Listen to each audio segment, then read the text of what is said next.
Hello and welcome to today's edition of Vision Sport 360, and I'm Austin Arome here to take you through the ever exciting world of sport.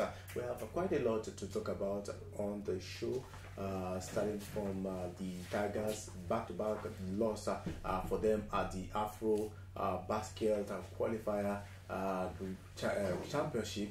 Taking place ongoing right now. There's also news coming from the camp of Gombe United, where the coach is saying that the players are actually low of morale due to lack of adequate resources. By adequate resources, we are talking about the finances as far as the team is concerned. The coach is saying that the team are lacking the motivation to actually play their way out of the relegation. Gombe United are faced with relegation battle at the moment, and also the WTF has confirmed that Aruna Kadri and Egypt quoted of Asar Ahmed Salah, Dina Mashref and Hannah Goda among top players that will start their campaign for the main draw of the WTTF table tennis event that will be taking place in March. Also, we have Shinji Okazaki retiring from football officially at the end of the season. Okazaki is 37, and he joined the Foxes of Leicester City's Foxes in 2015 and scored 5 goals in his debut season to help the club defy the odds and win the English Premier League title. All this and more we're going to talk about on the show. Then we'll have to go on a short break, and when we come back, we'll give you more entertaining sports stories.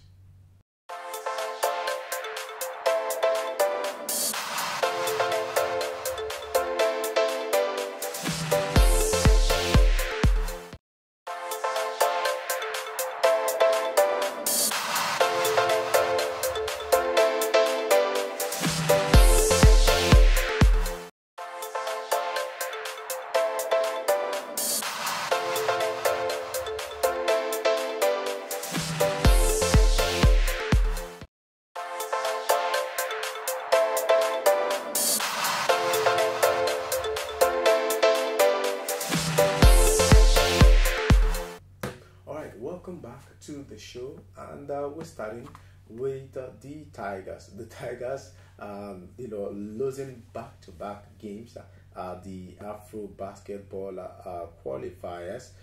The coach is actually blamed it on fatigue. The coach of the side, Mohamed Abdurrahman, has blamed fatigue for his side's uninspiring display so far at the ongoing 2025 FIBA Afro Basketball qualifiers that is taking place in Tunisia. Mind you, Nigeria were 2015 champions of the Afro Basket Championship, and they lost to Uganda by 76-62 in the second game at the Sahel Mohamed Nzali's court in Monastir, Tunisia. Their fourth game, they also lost their fourth game to the Rwandan side. In that, I think it was against Rwanda. They lost their fourth game, and losing their second game as well. Not so good for the Tigers as far as qualifying for the Afro Basket Championship is concerned. You look at how things have panned out for the Tigers. The Tigers used to be ever present. When you're talking about the Afro Basketball qualifier, they were at the last Olympics. Even though they didn't do so well, we had high hopes as far as the Tigers is concerned. But then are all disappointed at the end of the day. They didn't get to qualify from the group stage. They didn't actually reach the target despite having that potential. You look at the crop of players that we have available. The only problem we have is the time of the qualifier, and every other country is facing that problem as well. We don't get to have some of these players playing in all these top leagues in Europe. So most of the time you have to rely on the home based players. And you're looking at the home base, talking about the Nigerian basketball league is I think they've not played the league match since 2015 or thereabout. Having issues, organizing the league.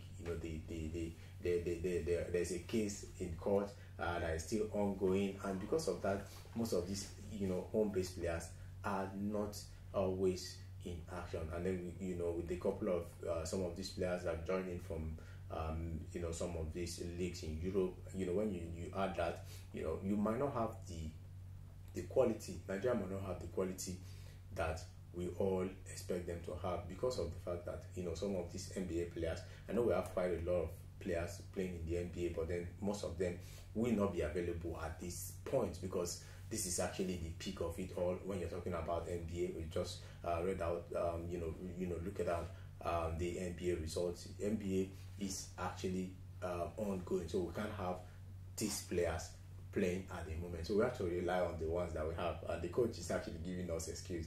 I would say it's an excuse, because most of these guys actually not been in action. Probably maybe because of the fact that they got to the venue of the tournament late. I think as at last week, it was reported that the Tigers would not be playing in the tournament because of the fact that there is no fund that was settled out, and the team actually had to join the competition very, very, very late. So if you're talking about fatigue in regards to that, yes, we'll understand that. But what we have as a team, in my personal opinion, is not good enough. Recall what happened at the Olympic qualifiers. We lost all the games.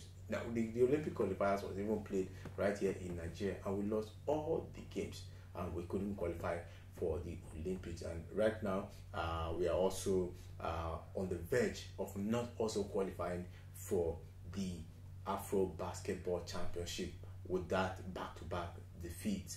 And we'll see how things pan out. Probably the Tigers will eventually bounce back and find their way into that African Afro Basketball Championship at the end of the day. But for now, things are not looking so good for Nigeria's men basketball team, as they lost to Angola yesterday, 76. Sorry about that. Lost to Uganda, 76 to 62. The other one that they lost, I think the day before, they lost to Libya by 89 to 82 points. So quite a disappointing one for the Tigers, because looking at these two nations, they are not basketball playing nations. Most of the time we've had to play against them. Nigeria always winning with wide margin, but then how the mighty has fallen. We are losing to Uganda, we are losing to Libya as far as Afro Basket qualifier is concerned. Switching gears now, let's talk about handball, the Nigerian under 18 handball. As we're talking about basketball, let's to also talk about other sports as well, as a Nigerian under 18 handball team won the IHF Zone 3 tournament that they emerged champions following their victory over Ghana. It was a 33 to 25 victory. The youth category, the coach of the side, Namani, has a lot of praise for his boys as they went into the match with the determination, and they effectively caged their Ghanaian counterpart in the first half with a 15 to 9 first half win. And in the second half, it was actually quite different, as the Ghanaian spawned on by their fans started playing purposefully against the Nigerian side, and Nigerian held on to win 33 to 25 to retain their title. They've now qualified for the IHF Trophy Continental phase, where they will also defend their title against other champions of the zone. Nigeria's under 18 handball team will hope to win the continental phase to have a chance of qualifying for the intercontinental phase. Also, we have the Nigerian under 20 men's handball team led by coach Fidelis Obi comfortably defeating Benin Republic 42 to 28 to finish on the podium in the third place match in the junior category of the IHF Trophy African Zone 3 phase. Unfortunately, they could not qualify for the continental phase, where they could have made it to where they could have made it to the intercontinental. That's giving them the chance to play for the intercontinental phase of the under 18 handball championship. We'll take a short break now. When we come back, we still have a lot to talk about on Vision Sport 360.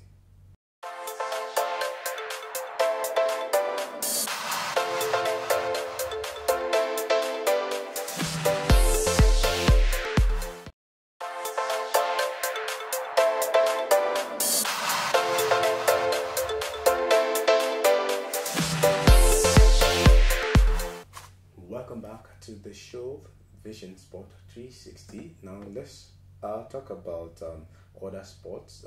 Let's move on to football now, where the coach of Gombe United is actually not happy with the situation in the camp right now, as it laments his players are facing a financial challenge.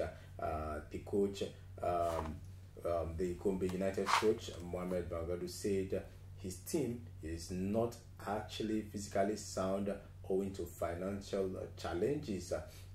He actually stated this in March conference, a post-match conference held at the Pantami Stadium on Sunday, after they were defeated by visiting Sporting Lagos.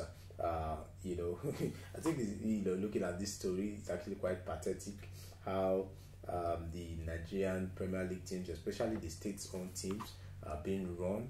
Looking at sometimes players waiting 6-7 months without getting paid, and you can't actually expect them to the players to be 100%, because they have problems.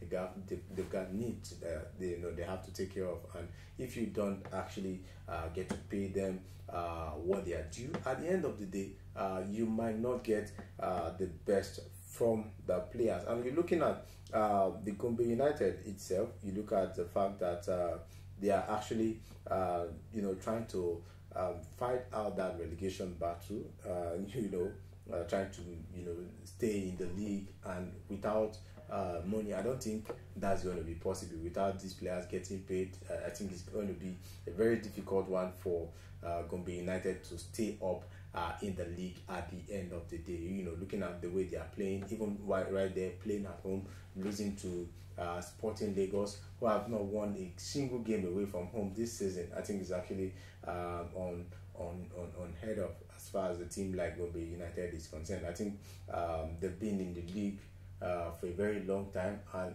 it's basically looking like they're not going to stay up this season. The way they are playing, with the likes of Bayelsa United, they are not particularly inspiring.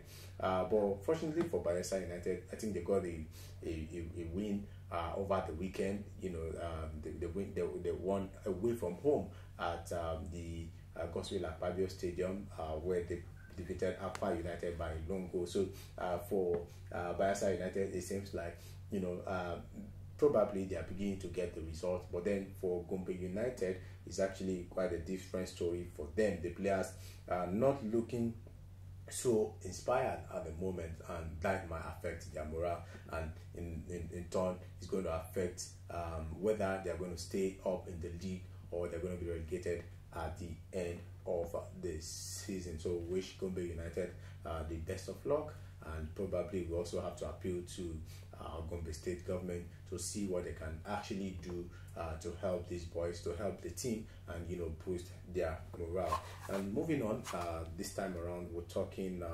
cricket, where the Nigerian senior women cricket team, the female Yellow Greens, began their title defense of Nigeria's Cricket Federation Women T20 Invitational Tournament with an emphatic 54 runs, 54-run wins over Sierra Leone in the first game of the tournament at the Tafawa Balewa Square Oval in Lagos. and captain of the side Blessing Etim won the toss for Nigeria and elected to bat first, and the visitors were unable to withstand their firepower with the first innings. The female Yellow Greens batting saw them coast to 137 runs for the loss of 2 wickets in 20 overs, leaving the opponent with a mountain to climb. In the second innings, Favour Osegbe contributed 14 runs for 48 balls, while Peculiar Boya and Esther Sunday left 33 and 30 balls apiece in the innings. Sierra Leone could only put 82 runs on the board during the batting, and dropping 8 wickets in 20 overs. Earlier in the first game, new entrants and the highest ranked team at the tournament, Tanzania, fell to a shock 33 runs defeat on their debut at the tournament against the former champions Rwanda. Like Nigeria, Rwanda also won the toss and elected to bat first, posting 119 runs for the loss of 40 wickets in 20 overs, while Tanzania could only manage 86 runs all out in 16.4 overs. That's about it on today's edition of Vision Sport 360. I want to thank production crew for doing a good job behind the scene, and on behalf of us, all of us here, we say thank you, viewers, for watching, and bye for now.